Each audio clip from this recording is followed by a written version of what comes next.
ಕಲ್ಯಾಣ ಮಂಟಪದಲ್ಲಿ ಎಸ್ಐಆರ್ ಪ್ರಕ್ರಿಯೆಗೆ ಗೃಹ ಸಚಿವರು ಸಮರ್ಥನೆ ಕೊಟ್ಕೊಂಡಿದ್ದಾರೆ. ಒಟ್ಟಿಗೆ ಸೇರಿಸಿ ಎಸ್ಐಆರ್ ಮಾಡಿದ್ರೆ ಅನುಕೂಲ ಅಂತ ಹೇಳಿರ್ಬೇಕೇನೋ. ಹೀಗಾಗಿ ಕಲ್ಯಾಣ ಮಂಟಪದಲ್ಲಿ ಜನರನ್ನ ಸೇರಿಸಿ ಎಸ್ಐಆರ್ ಮಾಡಿದ್ದಾರೆ ಅಂತ ಬೆಂಗಳೂರಿನಲ್ಲಿ ಗೃಹ ಸಚಿವ ಪ್ರಿಯಾಂಕ್ ಖರ್ಗೆ ಸಮರ್ಥಿಸಿಕೊಂಡಿದ್ದಾರೆ.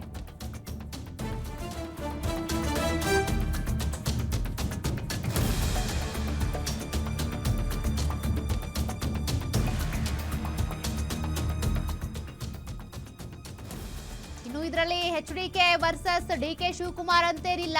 ಪ್ರತಿ ಬೂತ್ಗೆ ಸಿಎಂ ಹೋಗಿ ನೋಡೋಕ್ಕಾಗುತ್ತಾ? ಮತದಾನದ ಹಕ್ಕನ್ನ ಯಾರೂ ಕಸಿದುಕೊಳ್ಳುವಂತಿಲ್ಲ. ನಾವು ಕೇಳಿದ 12 ಪ್ರಶ್ನೆಗಳಿಗೆ ಈವರೆಗೂ ಉತ್ತರ ಬಂದಿಲ್ಲ. ಏನಾದ್ರೂ ಲೋಪ ಆಗಿದ್ರೆ ಚುನಾವಣಾ ಆಯೋಗ ನೋಡ್ಕೊಳ್ಳುತ್ತೆ ಬಿಡಿ. ಎಲೆಕ್ಷನ್ ಕಮಿಷನ್ ಕೆಲಸವನ್ನು ಬಿಜೆಪಿ ಜೆಡಿಎಸ್ ಮಾಡೋಕ್ಕಾಗುತ್ತಾ? ವಿಪಕ್ಷ ಮುಖಂಡರಿಗೆ ಗೃಹ ಸಚಿವ ಪ್ರಿಯಾಂಕ್ ಖರ್ಗೆ ಈ ರೀತಿ ಪ್ರಶ್ನೆ ಮಾಡಿದ್ದಾರೆ.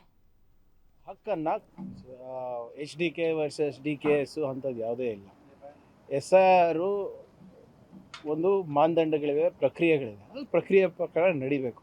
ಅಕಸ್ಮಾತ್ ಅದರದ್ದು ಏನಾದರೂ ಉಲ್ಲಂಘನೆ ಇದ್ದರೆ ಕಾನೂನು ಪ್ರಕಾರ ಅವರು ಶಿಸ್ತಿನ ಕ್ರಮ ತಗೋಬೇಕಾಗ್ತದೆ. ಮನೆಗೆ ಹೋಗೋದು ಬಿಟ್ಟು ಕಮ್ಯುನಿಟಿ ಹಾಲ್ಗಳಲ್ಲಿ ಮಾಡ್ತಾ ಇದ್ದಾರೆ ಅಥವಾ ಬೇರೆ ಎಲ್ಲನ ಮಾಡ್ತಾ ಇದ್ದಾರೆ ಅಂದರೆ ದೇ ವಿಲ್ ಟೇಕ್ ಆ್ಯಕ್ಷನ್.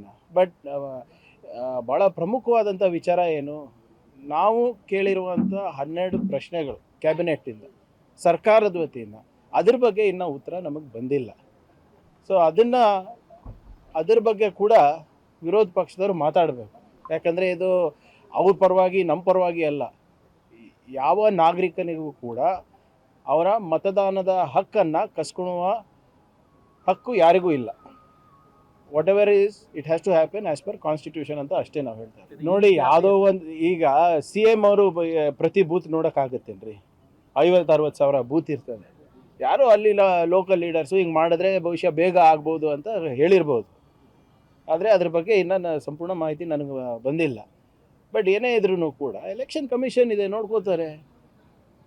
ಈಗ ಎಲೆಕ್ಷನ್ ಕಮಿಷನ್ ಮಾಡೋ ಕೆಲಸನೂ ಇವರೇ ಮಾಡ್ತಾರಾ?